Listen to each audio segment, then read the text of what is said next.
So guys, for the first method, you're going to head with search and type in services. Click on it.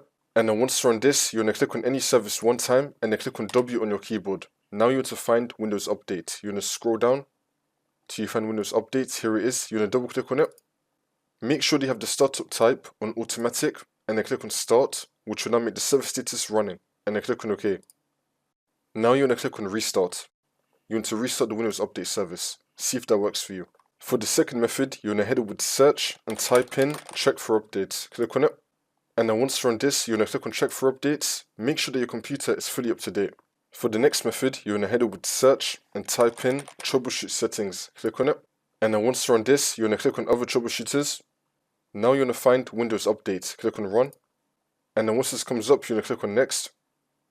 Wait for this to load.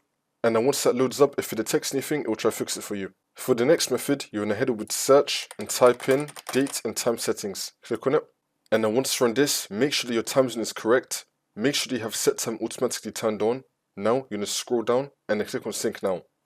Make sure that your date and time is fully synced up. For the last method, you're going to head with search and type in CMD. Now you have to run it as administrator. And then click on yes.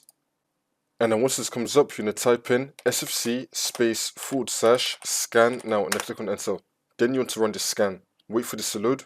I'm going to skip the video to when the scan will be fully completed. And then once that's been done, you now want to type in DISM /online /cleanup -image /restore health. Click on enter again. You now want to run this scan as well. Wait for this to load. And then once that's been done, you just want to restart your computer. And then the problem should be fixed.